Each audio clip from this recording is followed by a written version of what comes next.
Olá, pessoal. Hoje eu estou tendo a honra e o prazer de receber aqui meu amigo Fernando. O Fernando é um cabo da Polícia Militar que exerce sua função na Assembleia Legislativa. E a gente acabou, assim, tendo a felicidade de encontrar o Fernando e começamos a conversar com o Fernando, eu e a Analice. E o Fernando começou a falar com um tema que nos é muito caro atualmente, a mim e a Analice, porque temos um neto que é um TEA, né? Ele faz parte das crianças que têm um transtorno do autismo, né?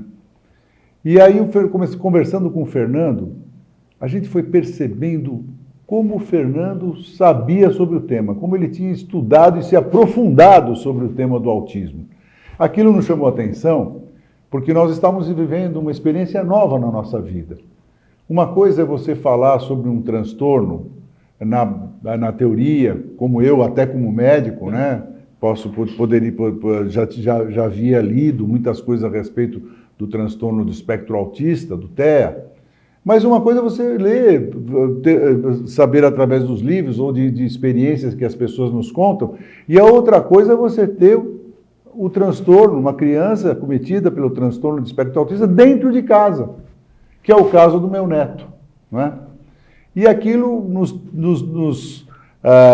assim, provocou uma curiosidade muito grande e a gente foi estreitando esse relacionamento com o Fernando, que acabou até depois trazendo para a Analice, influenciando a Analice na criação de um PL que a Analice acabou aprovando na Assembleia Legislativa para a criação de centros de referência para o transtorno autista,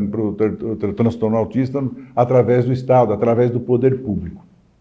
E eu fiz questão de fazer esse bate-papo com o Fernando, porque vocês vão ver que interessante, o quão interessante é a vida desse moço e o quanto ele aprendeu em relação ao TEA, né? O transtorno de espectro autista. Fernando, em primeiro lugar, boa tarde. Boa tarde, doutor Fernando. Uma honra te receber aqui. Você sabe a admiração que eu e a Analice temos por você. Eu já gostaria que você começasse a falar sobre a sua experiência, que é uma experiência muito interessante. Muito obrigado. Obrigado pela oportunidade, né, de estar novamente falando sobre o transtorno do espectro autista.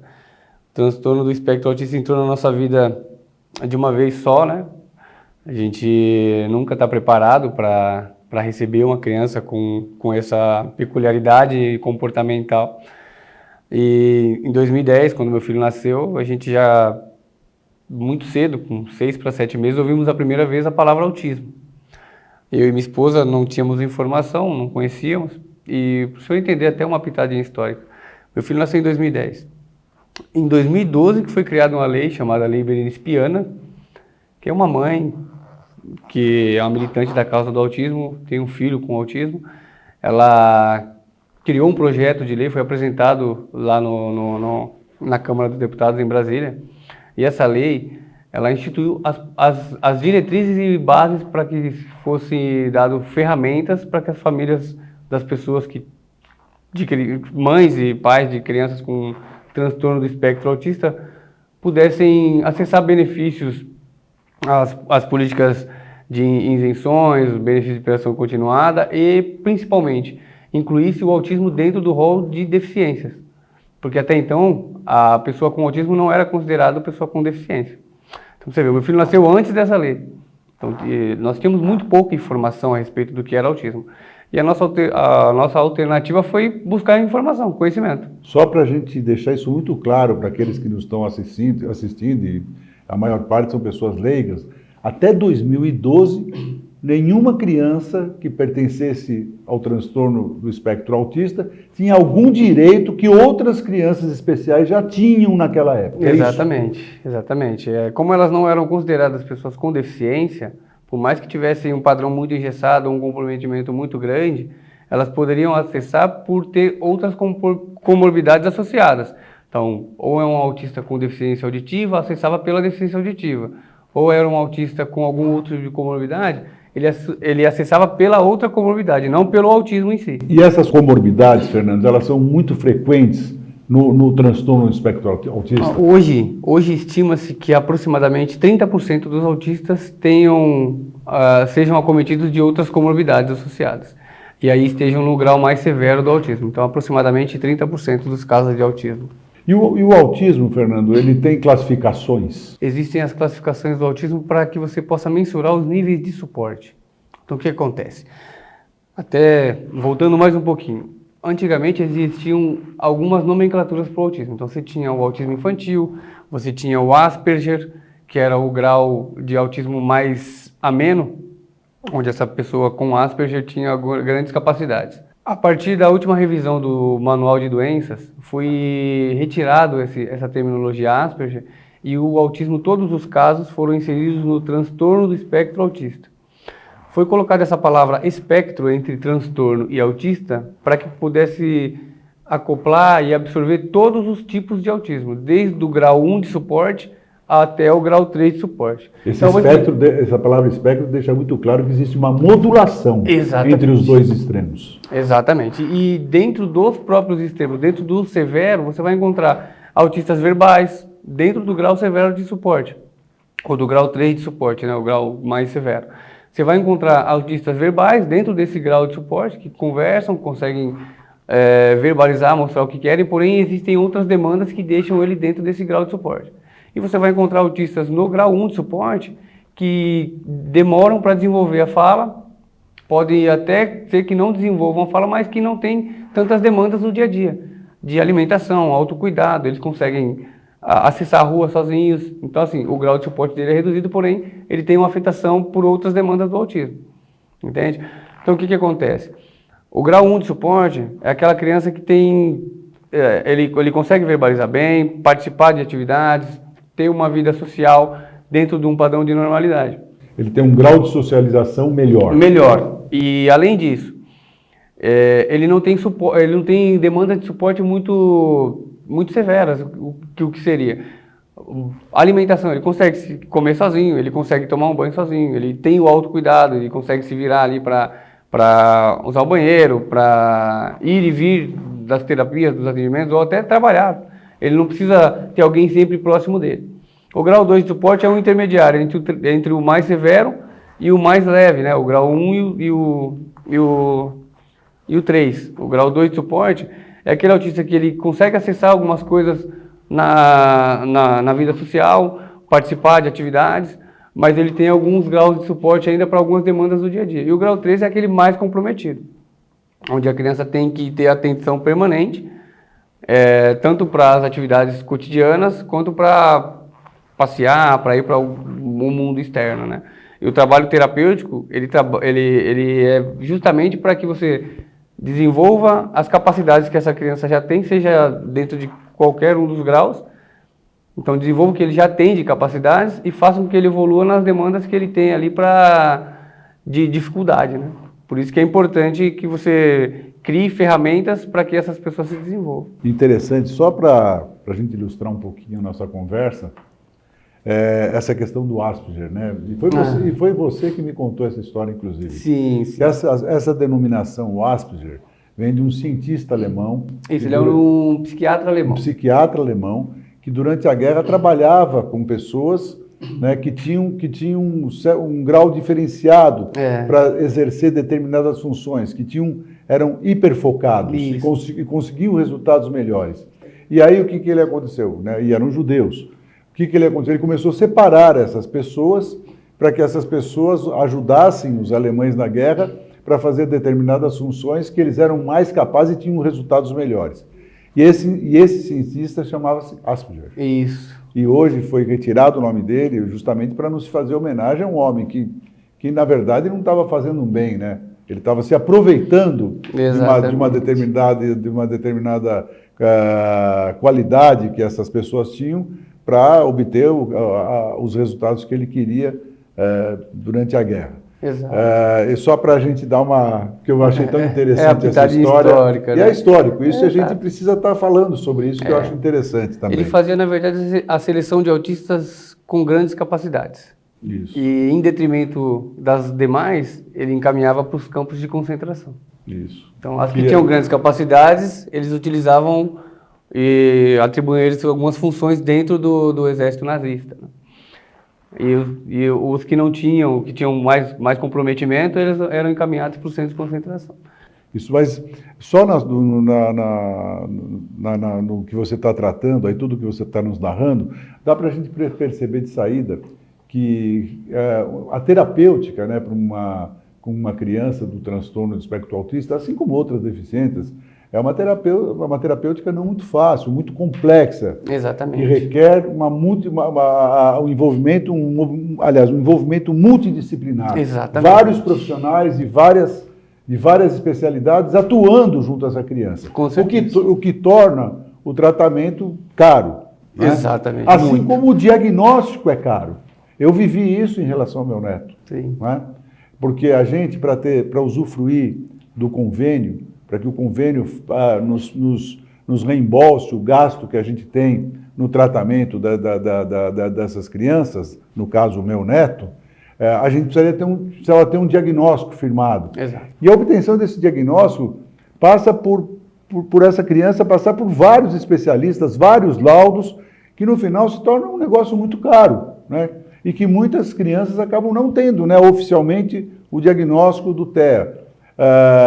E eu gostaria que você me falasse um pouco disso, que você também passou por esse problema. Sim, o que aconteceu? No meu caso, o meu filho, como ele é um autista com deficiência auditiva, nós já estudávamos e eu diagnostiquei meu filho com 1 ano, pegando os padrões comportamentais e transferindo os padrões de comportamento que ele tinha através das tabelas, porque o autismo ele não é diagnosticado através de um exame de sangue. É importante frisar isso. O diagnóstico do autismo é análise de comportamento. Então, o especialista vai pegar a criança, vai analisar o comportamento que ela apresenta e vai ver se tem os gatilhos que referem para o autismo. Até vou abrir um parêntese aqui para poder explicar o que é autismo para a ciência hoje. O autismo ele é um transtorno do neurodesenvolvimento e ele causa uma dificuldade na comunicação verbal ou escrita. Então, a comunicação funcional, verbal ou escrita. Através dessa dificuldade de comunicação, a criança desenvolve uma dificuldade de comunicação social, então de interação, de participar de grupos, de aceitar e conviver com outras pessoas que não sejam do seu seio familiar. E associado a esses dois componentes, também vem um padrão de comportamento restrito, e interesses, na verdade é um padrão de interesses restritos e comportamentos repetitivos. Que aí seriam os comportamentos repetitivos, a grosso modo, seriam as estereotipias. Então, movimentação aleatória de braço. Que é muito comum, né, Fernando? Talvez seja uma das características a mais gritante. Comuns do autismo. É a mais gritante. Você vai encontrar lá movimentação aleatória de braço, que é o famoso flapping, o giro no próprio eixo, o andar na ponta dos pés, a dificuldade de contato visual, ecolalia. Quando a criança é verbal, ela tem uma questão de repetição de palavras, então isso é muito comum dentro do autismo também. Então, quando está começando a aprender a verbalização, etc. Ah, mas todos são assim? A gente volta para a questão do transtorno do espectro, né? O espectro, ele abre esse leque. Para você diagnosticar o autismo, a criança tem que estar dentro desse padrão. Ou ela tem dificuldade de atraso de fala, ou ela apresenta, junto com esse atraso de fala, a dificuldade de interação social, ou ela tem os padrões repetitivos de comportamento, ou o hiperfoco, que aí seria esse interesse restrito. Né? É interessante, né? Eu vou dizer da minha experiência pessoal. Uma coisa que eu acho que é muito importante na classificação da criança dentro do espectro, essa é a questão da socialização. Sim. Né? A criança, quanto melhor socialização tem, ela fica num espectro mais leve do autismo, se é que a gente pode usar essa nomenclatura. É isso? Isso, na verdade, é uma construção. Porque tem autistas que são super sociáveis. Você vai encontrar autista que adora abraçar, todo mundo que vê ele quer beijo, abraço e tal. Só que ele apresenta outros padrões do autismo. Então, assim, a gente não pode pegar o autismo e medir com uma régua só. Não adianta você pegar o autismo do autista de grau 1 de suporte, que é super sociável, que fala bem, que verbaliza bem, mas que tem as demandas da parte sensorial, que, por exemplo, se ele tiver um ambiente muito barulho ou frustração e ele vai entrar em crise, com um autista que é totalmente comprometido. Então, nem todos são totalmente sociáveis e nem todos são totalmente comprometidos. Agora você falou uma coisa importante. Eu vou interrompendo porque Perfeito. você me traz à lembrança as experiências que eu tenho em casa Sim. com o meu neto. Essa questão da frustração, como ela é forte no autismo. Forte. Eles não suportam a frustração. É muito difícil. E é tudo uma construção. Nós temos que aprender e ter ferramentas para lidar com isso e prepará-los.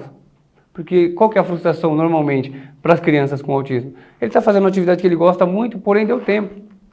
Acabou, filho, acabou, vamos embora.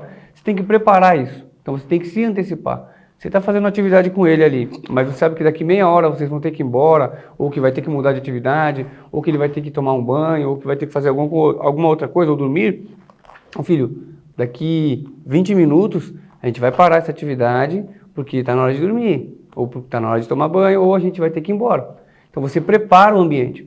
Ele vai continuar fazendo a atividade dele, mas ele já sabe, poxa, daqui a pouco eu vou ter que ir embora. É diferente de você chegar em cima da hora e falar, não, vamos embora, já catar e sair arrastando. Aí gera frustração, aí gera crise. Quando a gente se antecipa, por mais que ele fique frustrado também, mas você já avisou, você já está preparando o terreno ali. Isso vai acontecer, porém vai ser muito mais leve. Só que isso é tudo uma construção. E é por isso que é importante que as famílias tenham esse tipo de capacitação, acesso a esse tipo de informação, para que eles consigam fazer esse trabalho em casa. Então o terapeuta vai trabalhar algumas demandas com ele, porém é importante que esse pai e essa mãe tenham essa capacitação também para continuar esse trabalho em casa. Repetição. O trabalho com autista é repetição, repetição, repetição, até que ele compreenda como é que funciona aquele ritual. Né? O autista ele é muito voltado a rituais. Então você tem que estabelecer uma rotina para que ele entenda o que vai ser feito a cada momento do dia dele. Ele precisa criar uma lógica. Exatamente. A rotina vai dar para ele lógica dentro daquelas convenções que nós fazemos com naturalidade durante o dia. Para ele você tem que ir guiando ali aquele processo, até que ele faça isso com naturalidade. Eu queria também falar um pouquinho do tratamento, né, do transtorno do espectro autista com o uso de drogas. Por exemplo, eu tenho uma experiência com o meu neto que usa Ritalina para melhorar o foco dele. E é impressionante como melhora. A gente tem uma experiência de dormir com o Augusto, dorme comigo e com a Analice pelo menos uma vez por semana. Então a gente acompanha muito essa coisa, até da hora dele dormir, que é também todo um ritual que precisa ser obedecido. Chega quando você quer que ele durma, você não pode ter som, luz, essas coisas, porque senão ele acaba não conseguindo dormir. E da hora que ele acorda, que aí você dá o café da manhã para ele, não dá para usar a Ritalina, que é a droga que nós usamos, que os pais, na verdade, usam com ele, né, orientada pela médica que o acompanha, e aí o foco dele vai melhorando durante o dia. Mas, infelizmente, a Ritalina tira o apetite, então você não pode usar muito durante o dia, senão a criança acaba não comendo. Então tem toda uma... Eu queria que você falasse alguma coisa, sua experiência com medicamentos no transtorno do espectro autista. A regulação através de medicação, ela tem que ser indicada por um especialista, porque cada caso é um caso, né? Então, assim, a gente sempre tem que deixar claro que o autismo, por se tratar de um espectro, você não consegue utilizar a mesma métrica para lidar com cada pessoa com autismo. Existem os medicamentos mais usuais, porém cada autista vai ser regulado de acordo com a indicação do seu médico. O meu filho, por exemplo, ele é regulado com risperidona. A risperidona auxilia no sono dele, auxilia na concentração da escola, auxilia na irritabilidade. Para o meu filho deu super certo. Então, assim, outra coisa que é importante você acompanhar e tomar cuidado vai inserir a medicação? Tem que verificar se não está intoxicando a criança. Então, por exemplo, é uma medicação que vai regular o sono, mas não adianta a criança ficar sonolenta o dia inteiro, porque ali ela já está sendo intoxicada. Então, tem que ser regulado de uma forma que seja saudável para a criança. É importantíssima a regulação medicamentosa, é importante que o médico saiba qual que é o tipo de medicação que a criança vai demandar ali, né? E antes de se inserir essa medicação, que foi o caso do meu filho ele acompanha no Hospital das Clínicas de São Paulo. Lá tem uma estrutura bacana, e antes de se inserir a medicação, foi feita uma série de exames. Exame de sangue, vários tipos de exame de sangue, para poder saber se ele teria alguma rejeição a esse tipo de medicação, etc, né? E a partir daí foi feita a inserção da medicação. Então é importante que se analise caso a caso e que o especialista faça essa indicação pela intervenção medicamentosa. Mas é muito importante, auxilia bastante. Muitas vezes você não consegue lidar com a criança ou a escola não consegue lidar com a criança e mesmo com a terapia ela não está evoluindo, pode ser o caminho a intervenção medicamentosa.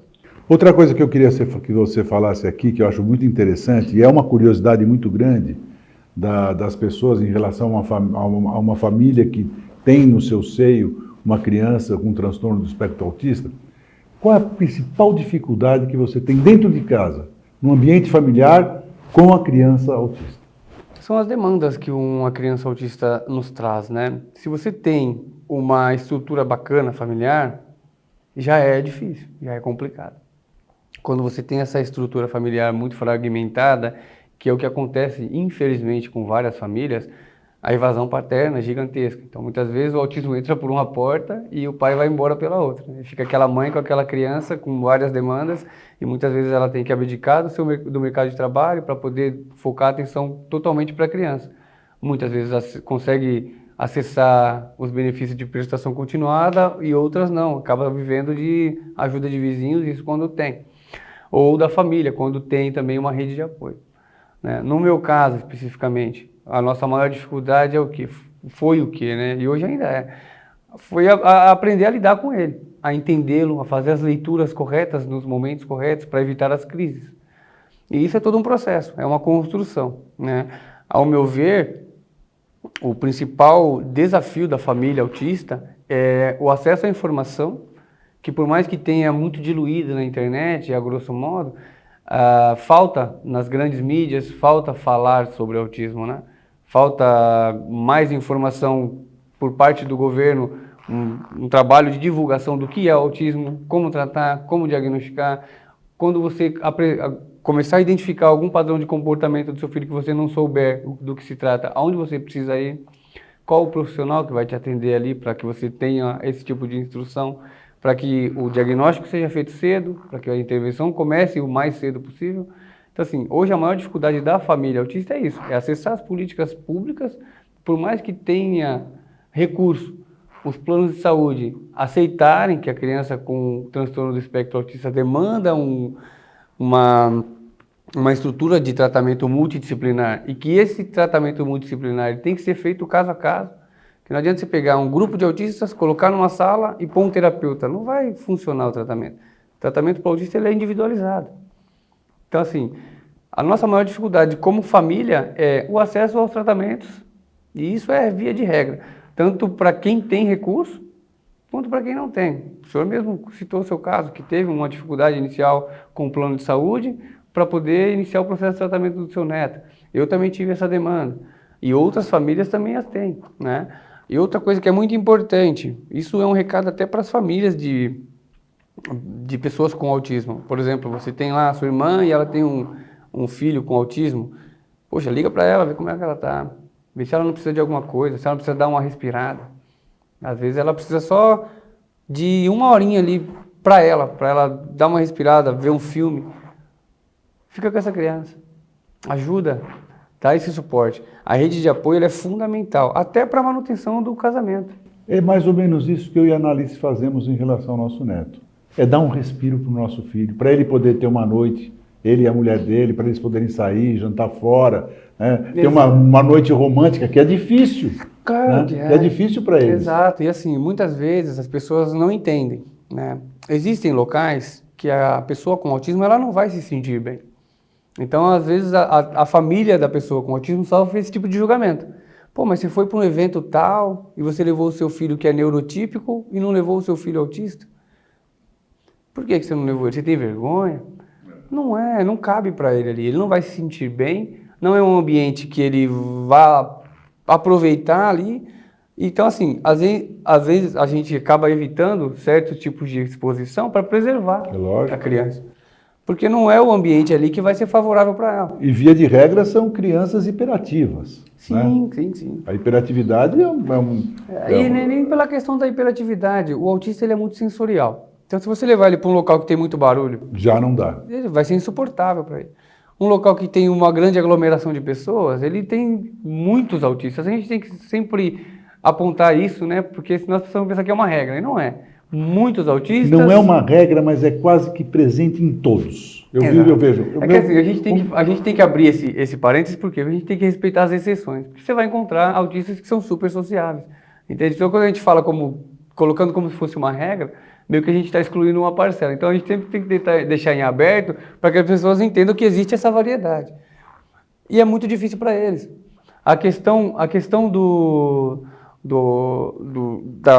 da parte sensorial do autista, ela tem que ser respeitada.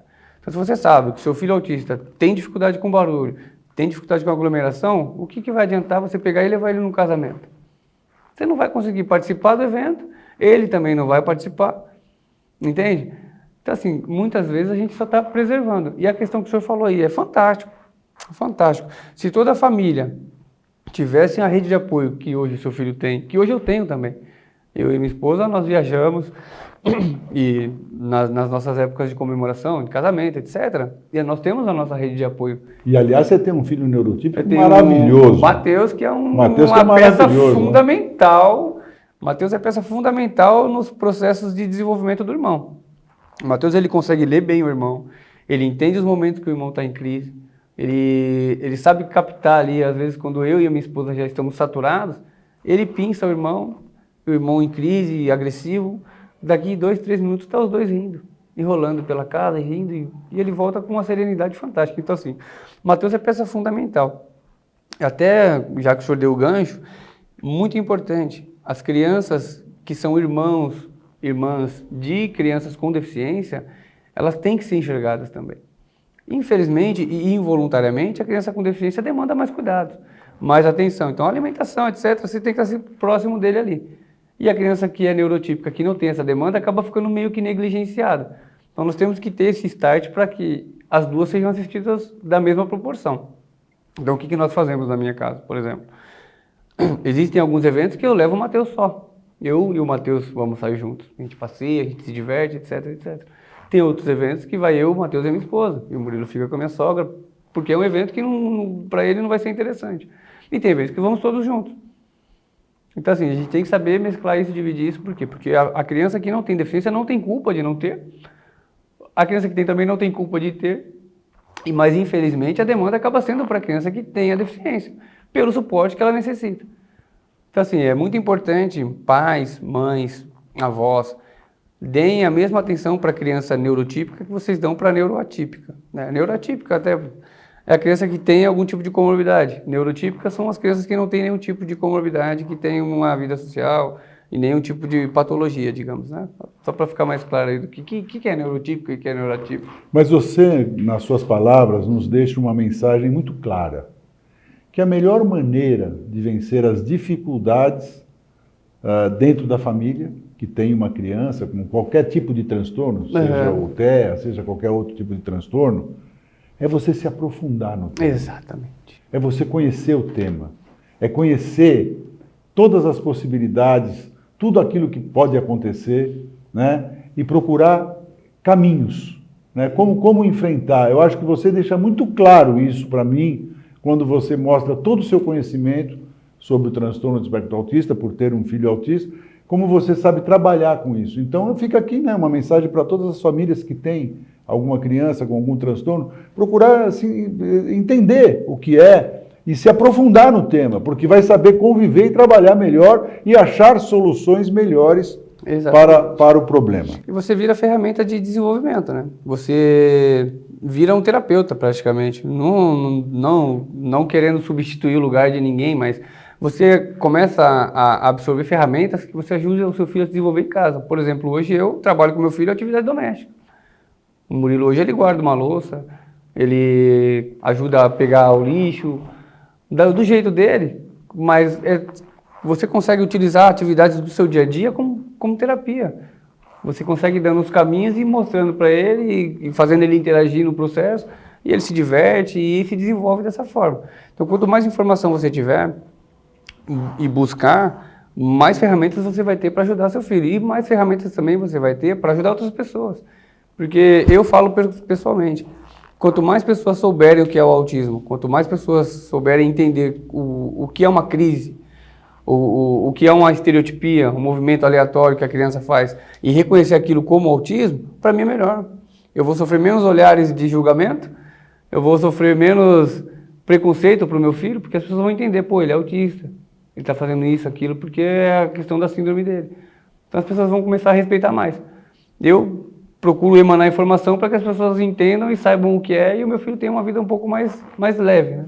Bom, Fernando, você foi um grande colaborador da Analice, que aprovou na Assembleia Legislativa do Estado de São Paulo, PL 237/2023, que fala sobre a criação de centros de referência e atendimento especializado às pessoas com transtorno do espectro autista.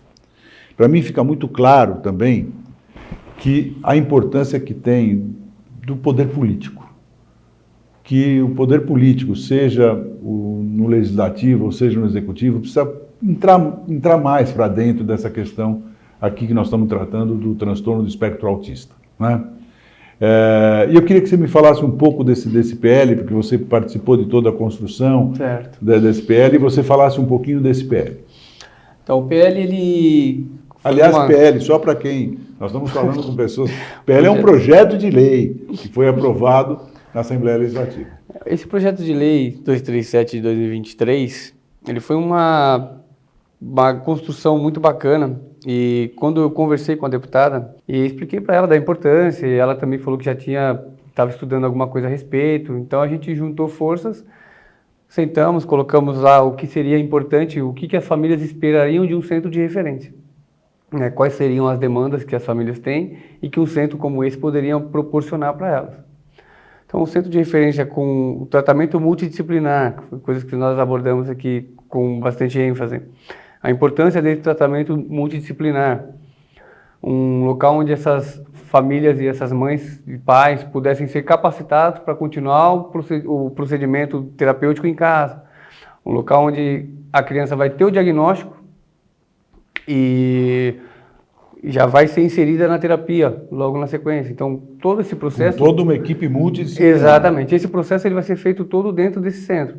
Então, esse centro ele vai englobar lá todas as terapias que são necessárias, então, fonoaudiologia, terapia ocupacional, os métodos mais utilizados hoje, e todos esses especialistas com especialização no método ABA, que é a análise de comportamento aplicada, que auxilia a criança a retirar os seus comportamentos problema, né? As repetições, a agressividade, o método ABA ele auxilia em todo esse processo. Então, a gente vai ter a intenção é ter um psicólogo com especialização nesse método, um fonoaudiólogo com especialização nesse método, um fisioterapeuta e assim por diante. Terapia ocupacional. Terapeuta ocupacional, todas essas especialidades com essa capacitação, para que eles façam um trabalho totalmente direcionado. E no momento que a criança está sendo tratada num espaço, a mãe está sendo capacitada no outro. Além disso, a intenção desse centro é que a Secretaria de Educação traga os seus profissionais para que eles também se capacitem dentro desse centro. Então, você pegar o professor do ensino infantil, que ele dá ali com a criança dos 4 meses aos 4 anos de idade, para que ela saiba identificar os sinais muito precocemente. Então, saber o que é um movimento repetitivo, o porquê que a criança está fazendo aquilo, aquela criança que não consegue interagir com as outras, por mais que brinque próximo, não brinca junto, ou aquela criança que evita o contato visual, ou aquela criança que tem a movimentação estereotipada de mão, giro, ponta do pé. Então, assim, essa professora ela tem que identificar isso precocemente, encaminhar para a Secretaria de Educação, para que essa converse com a Secretaria da Saúde e o centro seja acionado. Então, assim, essa mecânica vai ajudar no diagnóstico precoce, na intervenção precoce e no ajustamento para que essa criança tenha qualidade de vida, né? Agora, eu queria saber de você o seguinte. Existem, como desde o início você vem falando, crianças dos mais diversos tipos de problemas, né? De manifestação. De manifestação. Eu entendo que nem todas essas crianças possam ir participar de uma escola regular. Uhum. Né? Existem crianças, lógico, que podem participar do ensino regular, outras não. E aí, nesse centro, terá um espaço para essas crianças que terão que ter quase que uma atividade diária. Exatamente. Que será a escola delas. Na verdade, assim, esse centro de referência, ele vai fazer o quê? ele vai dar ferramentas para que essa criança possa ser incluída nos sistemas de inclusão que existem hoje na rede municipal e estadual de ensino. Porém, até essa rede de inclusão ela tem que ser aperfeiçoada, né? Ela tem que ser aperfeiçoada. É importante que a escola que trabalhe com o processo de inclusão, ela tenha uma sala de recurso com um profissional capacitado ali para auxiliar essa criança. Então, se a criança tem alguma demanda de comunicação, seja escrita ou oral ou verbal, ela tem que ter um mecanismo de comunicação alternativa ali para que ela possa se comunicar dentro da escola. Isso não só para criança autista. Se você pegar uma criança com deficiência auditiva, uma criança surda, numa escola onde não tem outras crianças com a mesma deficiência, é importante que tenha uma sala de recursos onde essa criança aprenda a Libras. Se você tiver uma criança com deficiência visual, uma criança cega, ela tem que aprender o Braille, então ela tem que ter uma sala de recursos para aprender aquela linguagem. E para o autista é a mesma coisa. Então, o autista que tem dificuldade de interação, de participar das atividades, ele tem que ter um espaço naquela escola para que ele tenha um trabalho de terapia ocupacional, um trabalho de comunicação alternativa para que ele possa ter as ferramentas e trabalhar em sistema de igualdade com as demais crianças. Vão ter crianças que vão absorver isso e vão conseguir ter um andamento bacana dentro do ensino regular, e outras não vão ter. O que nós precisamos, na verdade, é que as famílias tenham a opção de escolher. Então, se a família entende que a criança alcança os níveis de uma escola regular, ela tem que ter direito dessa criança estudar numa escola regular. E se a família entende que realmente é muito complexo, é muito difícil, é necessário um atendimento especializado, o Estado tem a obrigação de fornecer isso com qualidade. O meu caso, por exemplo, meu filho ficou 3 anos no ensino regular. E nós entendemos, dentro desse período, que não era salutar para ele, que ele não estava se desenvolvendo dentro dessa metodologia de ensino e desse espaço. Nós optamos por um colégio especializado. E meu filho teve uma evolução tremenda, né? Nós temos que ter cuidado quando falamos de inclusão ou de escola com atendimento especializado, para que não seja uma regra. Todas as crianças com autismo têm que ir para uma escola com atendimento especializado, ou todas as crianças com autismo têm que necessariamente estar no ensino, no processo de inclusão. Mais uma vez, o autismo ele é um espectro muito amplo, com vários tipos de manifestação de comorbidades associadas ou não. E cada caso tem que ser analisado dentro da sua peculiaridade. É importante que as famílias tenham opção de escolha. Então, você tem que ter um bom processo de inclusão, mas você também tem que ter uma escola especializada com qualidade.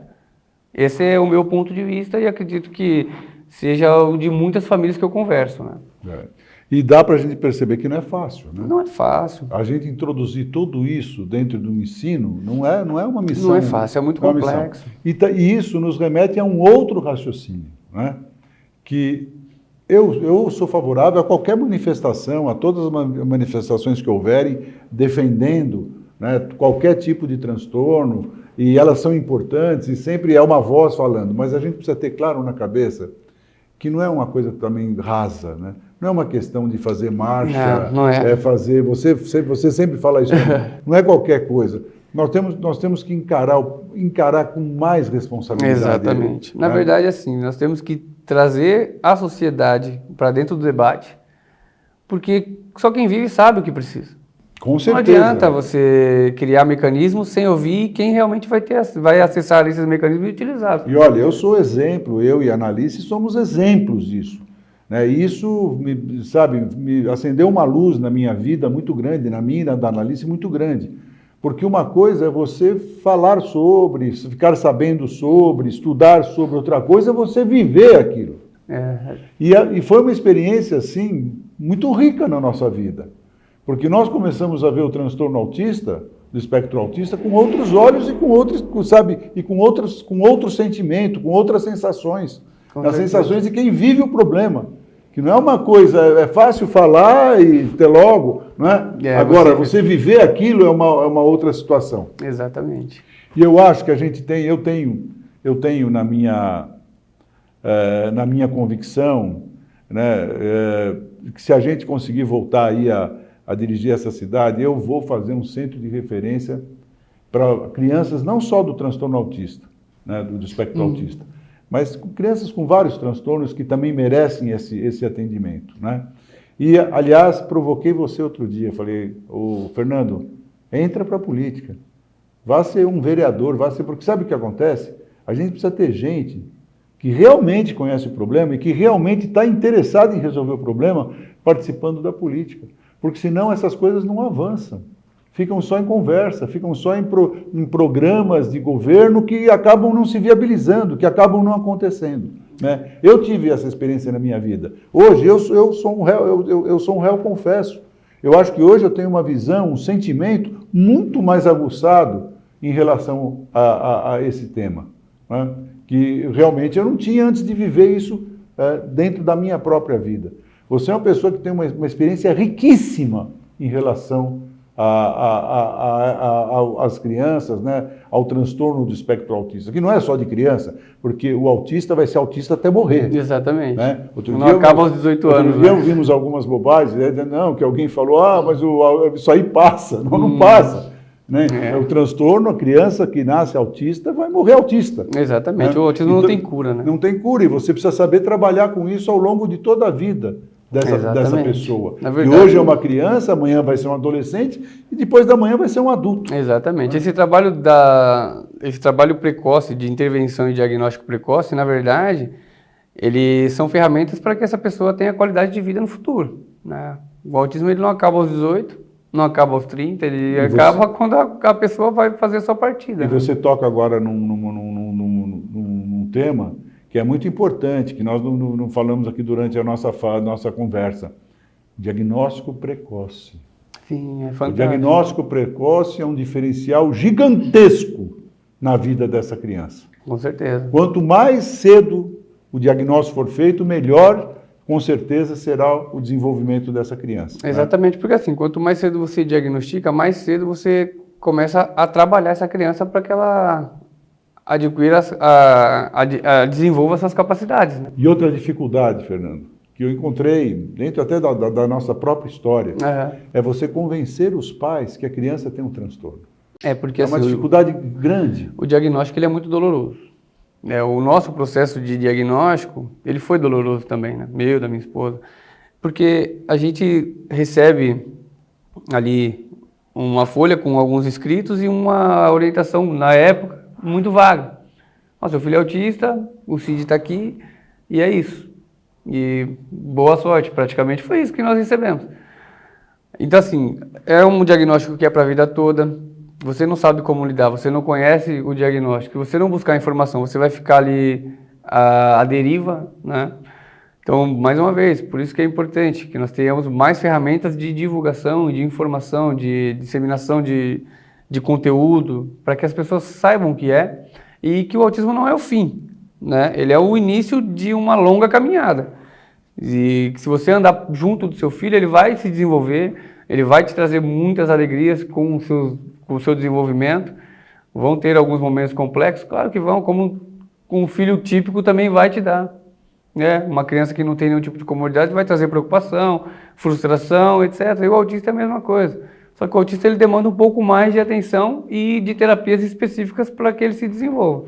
Então é importante que se capacitem, é importante que o Estado atue com as suas ferramentas e ferramentas que nós, se Deus quiser, traremos para Taboão da Serra, como esse centro de referência, que vai ser um centro multidisciplinar, como o senhor disse, então vai atender todos os tipos de deficiência, para que todos se desenvolvam de uma forma adequada. Olha, Fernando, eu fico muito agradecido por você ter atendido o nosso convite, vir aqui bater esse papo, que eu acho que é um papo muito interessante, muito produtivo, né? E principalmente por essa experiência rica que você tem em relação à sua própria vivência pessoal com um filho autista, com todas as dificuldades, e isso, né? Mostrar que, olha que interessante, um pai que se aprofundou no tema. E com certeza isso mudou a vida do seu filho, do Murilo, muito. Sobremaneira. A sua atitude, a atitude da sua mulher, que também foi uma grande parceira, fantástica, do seu filho, né, que também participa de toda essa luta, de tudo isso melhorou muito a vida do Murilo, com certeza. Então eu acho que foi muito boa essa conversa. As pessoas, eu acho que aprenderam um pouquinho com a sua experiência, enfim, eu estou muito agradecido aqui à sua presença. Espero que a gente possa retornar a essa conversa mais vezes. Com certeza. E trazendo novas informações, novas experiências sobre eu o agradeço tema. também ao senhor pelo espaço, pela coragem de abordar esse tema tão caro para as famílias que vivem o autismo, de se expor, né, mostrar a realidade que o senhor vive hoje dentro do seu seio familiar. É muito importante a gente estar sempre falando sobre o tema, expondo as demandas que o autismo tem. E uma pessoa como o senhor, que tem tanta relevância, abordando e carregando essa bandeira junto com nós, famílias atípicas, né, famílias dentro do espectro autista, vai dar muita força para que os projetos e as políticas de interesse desse grupo sejam alcançadas, né? E olha, eu posso dar um testemunho aqui para vocês. Ninguém deseja ter algum transtorno na família, né? Isso é a verdade. É normal. Mas depois que você tem, você começa a conviver com o amor, como é gostoso desfrutar desse amor dessas crianças. É muito puro, né? É muito puro. Muitas vezes eles não veem troca. Eles dão o que eles têm, da forma que eles têm, e a gente que tem que Numa aproveitar. lógica muito grande, né? Fantástico. Impressionante a lógica deles, né? Exatamente. É isso aí, Fernando. Obrigado mais uma vez e espero tê-lo aqui em outras oportunidades. Espero que você se envolva nessa causa também na política. Agradeço. Nós precisamos de gente que realmente tenha capacidade e interesse pela causa para, no exercício de uma função pública, poder exercer com qualidade. Acho que quem acompanha esse tipo de coisa pela janela de dentro tem um pouco mais de propriedade para falar do tema, Sem né? dúvida nenhuma. Gente, obrigado a todos e até a próxima.